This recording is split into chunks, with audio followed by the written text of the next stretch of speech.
Title: Jennifer Lopez comes forward that Diddy beat her just like Casey and had FR3 8K offs with celebrities. I don't know what Freak 3K offs means. But anyway, let's have a listen to this clip. Plays for 24 minutes and 38 seconds. I have not listened to it yet, so stand by. He always seemed to be the one in control. We wondered. Was she afraid? Is this the one you were talking about who just cheated on you and treated you horribly and you just stuck it through? While Jennifer was upstairs, he was down there getting a fellatio from her. She liked him and didn't like him, you know what I mean? Honestly, she worried about me, just like any mom. We just didn't have the same kind of ideals about life and family and stuff like that. And is it true that Diddy broke her nose? Bust her nose, man. it just wasn't a good relationship for me. We know the Cassie video that just came out is making people realize who Diddy really is. But it definitely doesn't look like the first time he's ever attacked a woman. And even Jennifer Lopez, in her own words, described how toxic their relationship was and how he was abusing her allegedly. And we'll get into everything and show you proof. I had to learn to care about myself a little bit more and put up certain boundaries of what I would accept and wouldn't accept. Sean Combs, obviously. Yes. I think you were dating at the time. We were, he had a rough way of doing it. But he had also, a way of communicating that put it very plainly, like, that sucks, don't do that. Or you need to do this, or you need to do that. Don't forget, We can believe that J-Lo was too scared to say anything specific at this time because she had just got started in her career and she knew Diddy could just end her careir whenever he wanted. He had the power. It was crazy. Because it was crazy. The Bubby area was just kind of like a crazy, heightened time in my life. Now, it's clear from Jennifer's own words that Diddy was controlling with her, told her what to do and how to do it and when to do it. Much like Cassie, much like his old girlfriend, who's the mother of his kids, Kim Porter. I didn't know Cassie, but I knew somebody who was going through the same thing she was going through, and that was Kim Porter. People ask me, and they send me clips. Cassie, I guess, is an affidavit to the courts, of what she experienced. It was the same thing Kim was going through. Cassie's book is Kim's book. I knew Kim Porter before I knew Puff. Is it true that Diddy broke her nose? Bust her nose, man. Anytime a man would go out his way to wiretap someone's phone or put taps in their homes just to monitor their conversation, that's a sign of insanity. When I would see how he would blow her phone up all day long, I was like, I'm so confused. And I said to her, what's up with this Cassie chick? Do you hate her or what? And she was like, no. What do you mean? And she finally looks at me, she goes, I feel sorry for her. I said, why? And she looks at me and she goes, no, man, better her than me. And I didn't understand what that meant until I read the lawsuit. Even Diddy's other son's mother posted on Instagram saying that she knows exactly what Cassie feels like. As you can see from all three women that dated Diddy, he's very controlling and very obsessive. Not to mention allegedly abusive in all cases. We go through what every other couple goes through, being angry at each other very much. What y'all shooting today? What's the last scene consistent? Of what? Ain't no kissing going on, right? Yeah, he has a problem with stuff like that. Ain't no kissing going on. It feels like it's tough. Nah. I think it's silly. Diddy even wanted to control Jennifer Lopez's music career because he stole songs from other singers to give them to J-Lo. J-Lo and I came out around the same time when her first album came out. And Rodney Jerkins actually came and wrote this wonderful song for me called If I Gave Love. And the Jennifer Lopez song was If You Had My Love. He wrote the same song for her. I heard that it was because Puff Daddy walked in and heard my song and said, I want that song. And he was like, yeah, well, that's already taken. We wrote that for Shantae and blah, blah, blah. And he was like, yeah, I want that song. That was going to be my next single after Shantae's Got a Man. And we backed off of it because J-Lo had such a machine at the time. Think about it. If you're Jennifer Lopez, your young first album, Diddy's picking all these hits for you, you're going to do whatever he says and you're not going to complain because he was actually cheating on her the whole time they were together. And Hey, how do you think Ben Affleck feels finding out that Jay Leno was banging this piece of crap? Huh? 13%er. Maybe that's why they're having marital issues right now. Let's go back. Even know. Jennifer had just gave him this hell of a day. I mean, we went to the Miami Hurricanes game, he gave him a party at 321. She rented a club, gave him a party, gave him this big backyard party, dinner and everything like that. Then gave him a party at the club. And then we came back. What's his name? Slam had set it up because Jennifer went upstairs. And Puff said, yo, Gene, watch the door. Don't let nobody come through the door. And I wanted to say it was Korean, but I'm not sure it was her. And while Jennifer was upstairs, he was down there getting a fellatio from her. Yo, let me just tell you something. Puff was like Pop. He had first dibs on a lot of chicks before they got to the rest of the rappers and everything like that. But when asked questions about Diddy years later, look how she acts and really quick to just brush it off and doesn't even want to talk about him. He says, the way she's handled it, she's been such a compassionate person, it made me cry like twice. Mm-hmm. So he said he's going to be the one to show the kids how to do it. Right. Do you have any advice for him to come on? No, I mean, he knows what he's doing. I don't have really anything. No advice for him. No advice. Diddy was so obsessive over J-Lo, he almost fought Will Smith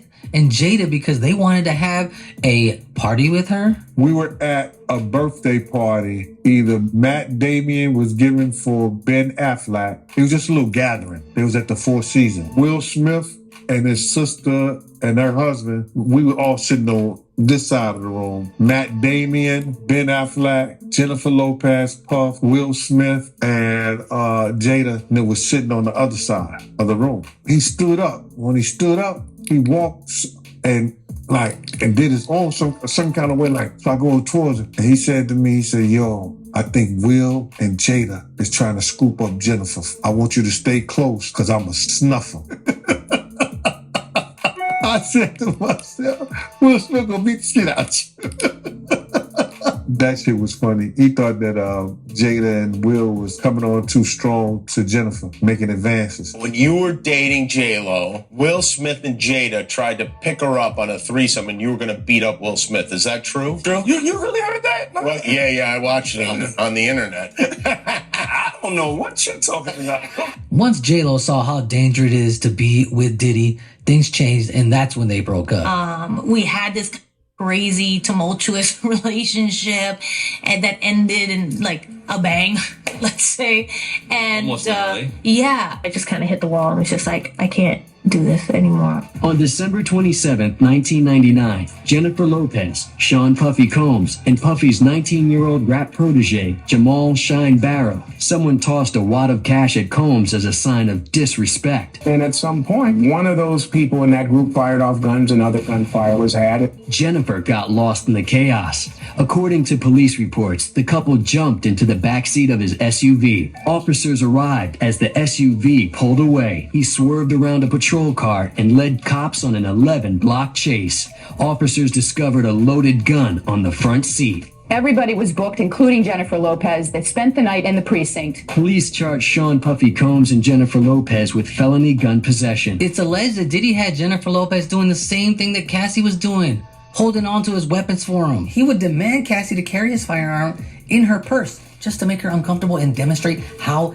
dangerous he is. I mean, the lawsuit settled one day, so what you said had some merit to it, because he was like, cut it off. Because as we know, even though Rod has nothing to do with Cassie or even J-Lo, which this was 20 years ago, right? 1999. So they're not really connected, but they have similar instances because he said specifically, Little Rod said this, he shared that J-Lo at the time carried the gun into the club for him and passed him the gun after he got in an altercation with another individual. So the same thing that's in Cassie's lawsuit is also in Little Rod's lawsuit. And I'm pretty sure Cassie and Little Rod didn't have a conversation. So it definitely seems like Diddy's girlfriends are all in the same situations over and over again. And as obsessive as he was for J-Lo wanting to fight Will Smith, he also wanted to fight other rappers even if they looked and spoke to Cassie. One day, I don't know what it was, but we got invited to Puff Daddy house. I was with Shy back in the day. We were Wale in the studio. And this girl in the studio, and she's singing, but the girl is Cassie at the time. I don't really know what's going on. I just know she's a big singer. Before we even get to the studio with him and Cassie in the studio, Wale was already telling us, like, man, Diddy be acting crazy over her. Diddy don't want nobody working around her, so y'all make sure y'all don't look at her too wild or make her feel uncomfortable on how crazy Diddy act over her. Like, any guys that's around her or in her vicinity.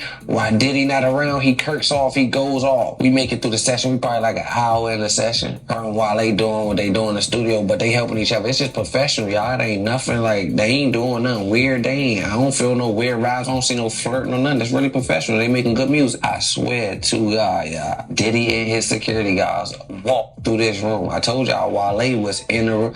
All right, Diddy and Wale had prior run-ins, and he told Wale to stay away from her. You this, that, like, but I don't know. I guess they wasn't supposed to be there doing it in person together. They were supposed to send it or whatever, but they was trying to keep and doing it in person together because they ain't thinking Diddy gonna pop up in here. Like, I swear, y'all, Diddy got like little secret people that follow her places. Like when she go in little restaurants, like his girlfriends, like he keep eyes on to see who they cheating on. Like he that crazy. It's some obsessive Diddy. Like it's crazy. The world know about it though. Like the crazy parties, Diddy be crazy over them girls, like super duper stalking. Like he be having private investigators following him. No niggas can't go around him. He very controlling. Now remember, he wanted to fight Will Smith for J-Lo, and he was already wiretapping Kim Porter's phone, right? And I'm like, man, I do remember seeing him be being physically violent towards females. I seen him be physically violent towards producers, other record execs, even artists. And what I mean by physical, it'd be like sometimes it might be a physical between him and someone else. I always seen violence in him, man. Not only so we can say females, yes, I seen him violent with women. He know everything she doing. I'm hearing them saying, this is what Shakira Stewart was saying to Kim Porter on the phone that made him mad. That made him so mad at Shakira Stewart when he went to L.A. Reid party, hit him with the chair. Like anybody, you leave the club late, everybody having a good time. I remember her and I went to McDonald's. We got breakfast food for everybody, like the whole crew. And he called her while I was in the car. And I remember she was like, you want to see something or you want to hear something crazy? And I was like, what? And she answered the phone. And as soon as she answered the phone, like, he went, it sounded like a pimp. Like, I just was like, he was upset with her because she went out, because we were outside. Where are you at? What are you doing? Why are you, what are you doing? I remember him being like, do you know what time it is? I remember feeling like we were not kids. It's her birthday. We went to AOD. You're not even here. Like, what are you talking about? She went and picked up some money because it wasn't even just like, oh, we're going to party. What? And he just, he was spazzing about her being outside. And so she hung up on him. You effing me, you hang up on me again, and I'm gonna take your car, and then I'm gonna take your. He just started threatening her about all the things that he was gonna take away from for hanging up on him, and then he was like, and I know someone's in the car. I know someone's in the car with you. You effing lying. And she was like, no, no one's in the car. I was in the car, sitting in the front seat, listening to him, going crazy, and then when we got back to the house, he called her on FaceTime and made her show him the room. Who all is in the house? Diddy walks in. Diddy walk in, Wale and him in the bathroom. Wale and the girl in the booth, but they doing the music part, me and Shy over here. When he came in with aggression, they moving. And then I looked, it was like a glance once he got a little bit past me. I'm like, damn, that's Diddy. I ain't say nothing. I looked at Shy. Shy looked at me. Man, Shy like, oh. All I heard was like, but not punches, like sitting, like moving around, tables and shit. So me and Shy run to the blinds. We peeping through the blinds. I'm peeping through the blinds. Shy peeping through the blinds. I swear for God, it's a balcony in the studio, like an out balcony. You can see over the balcony. I swear to God, my grandmother, they got Wale over top of his feet. They got him off his feet, hanging off the balcony. Who put on Wale's shoes? Nobody. There was Wale's feet over there. After that happened, Diddy and them stormed out.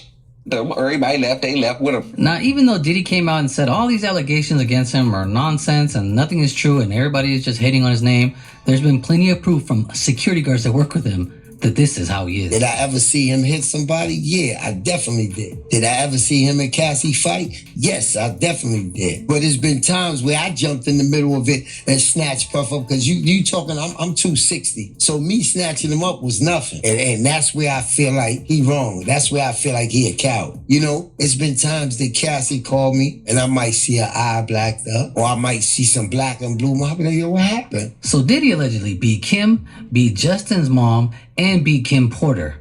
Do you think he didn't have any physical altercation with Jennifer Lopez? It comes a time where it's like, you can't just say anything you want to say and think that people going to accept it. It's a God syndrome. The same way that he's been in a lot of trouble before and you could pay your way out. He knew those cameras was there, but didn't know, which Cassie said inside a complaint, that they gave her a copy of the footage also. He's sorry that he got caught. How many times did you personally witness him be violent towards women? The first... Another ad popped up. I'll get rid of it.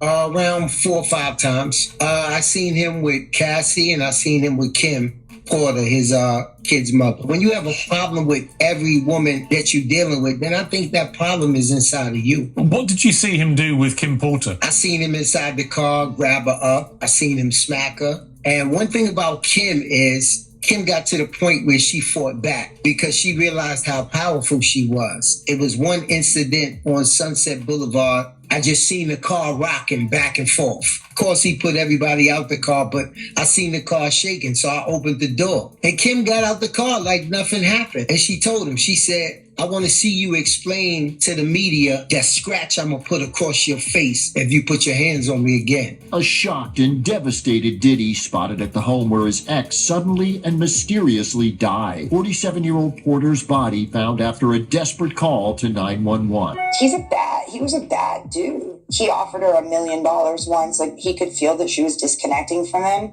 And he called her crying, hysterical. Please, I can't, don't kill, I'll give you $1 million. I'll give you $1 million. The whole love, family, all that was total BS. And she'd said that it's total bullshit. She's like, he's the worst dad in the world. Not to get into any conspiracy theories, but it's said allegedly that Kim was writing a book all about Diddy, and he did not want that to come out. So I wrote this book and I attached it to him. So it seemed like everybody who was going to make a tell-all story, something happened to them. Andre was writing a book right before he died. Heavy D was working on a book before he died. Kim Porter was working on a book before she died. I say something for, make things clear. The only person that I ever could have that kind of altercation with, to where if something ever was to happen to me, man, look at him. I'm not going to have no pneumonia or nothing like that. You ever see anything happen like that with me? You already know. Bill probably told all that book, you understand, that up and got missing the day she died. Another one of Diddy's girlfriends was very clear when she came out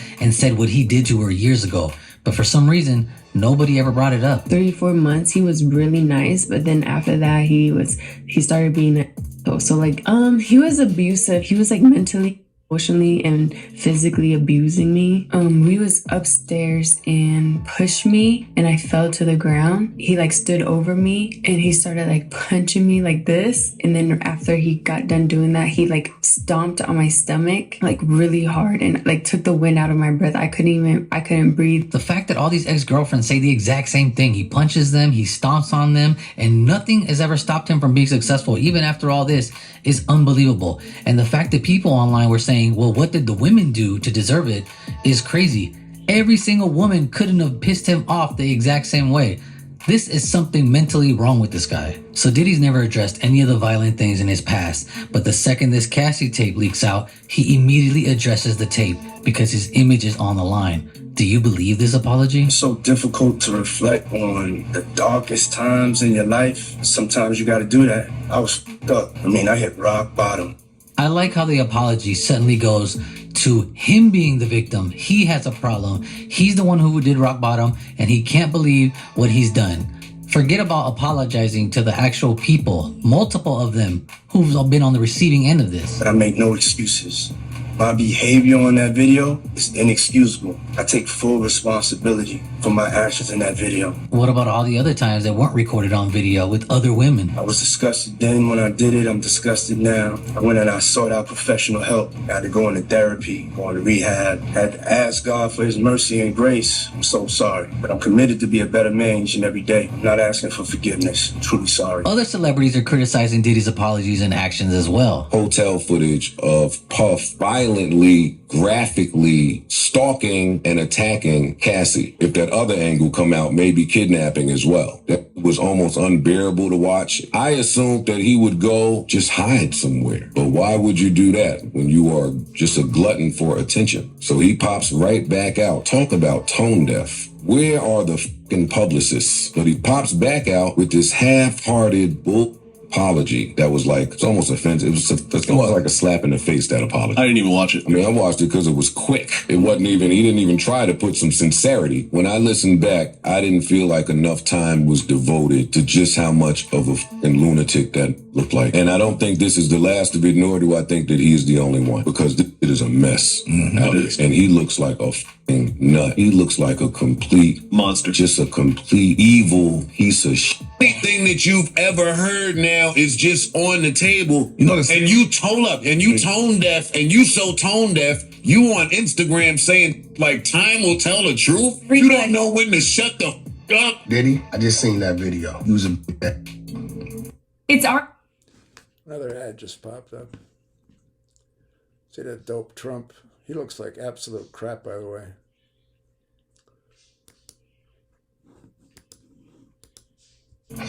And I hope, if whatever happens to you, happens to you, I hope Big Freddie and Debo Eddie strap you down in a penitentiary Betty. I told him I was going to stand mind my business, but I lied. According to Cassie, the victim in that footage, in the lawsuit that she filed last year against Diddy, she claims that Diddy paid the hotel, gave them $50,000. He was in possession of that footage. What I believe happened is, in the recent raid of Diddy's multiple properties, the government came into possession of that, and the government, somebody there, leaked it. It really just goes to show you how powerful Diddy is, that he can shut down an entire hotel security system and say, give me that tape and pay for it. And they said yes. This is like straight out of a mob movie or something. The first thing, and we need to be honest,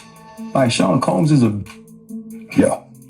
right? And I think the men who are around him and knew he was that, they too. What in a man that makes him so insecure? Because that's what it boils down to, family.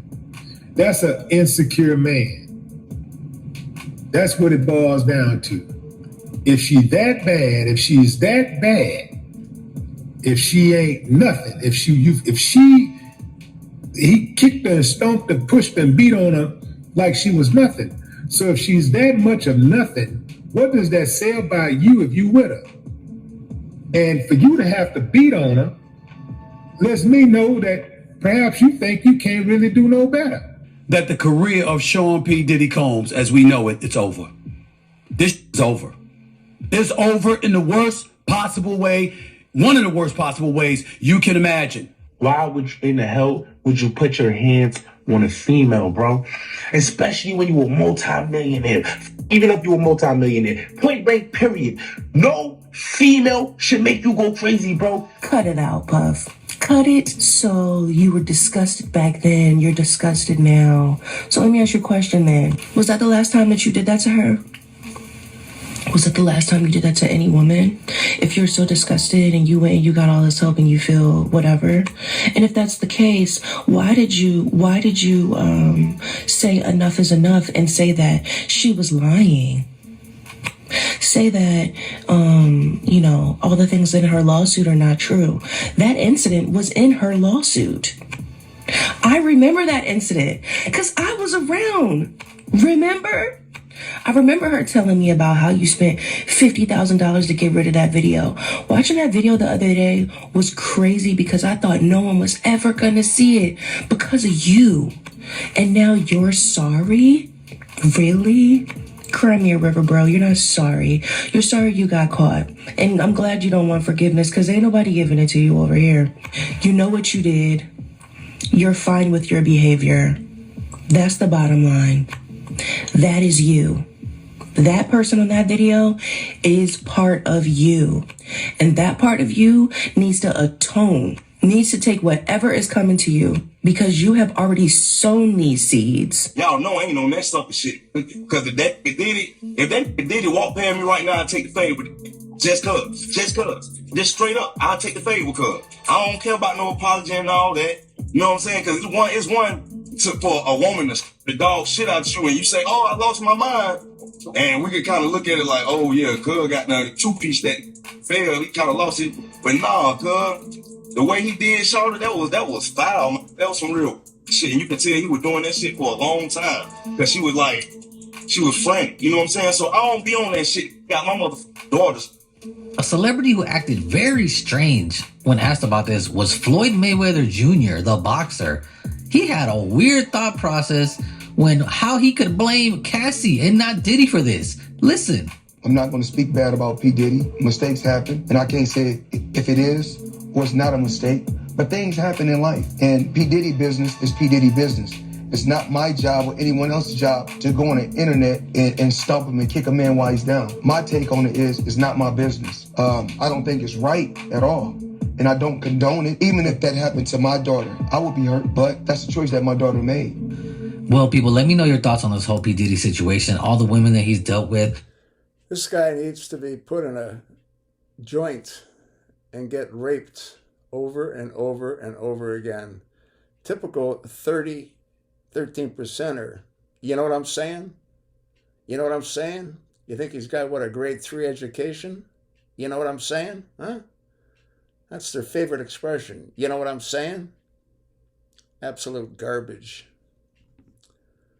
I'm going to do another one on Kim Kardashian and Diddy. That might be the next clip. I can't do this alone, folks. And nobody does for you what I do. Do they?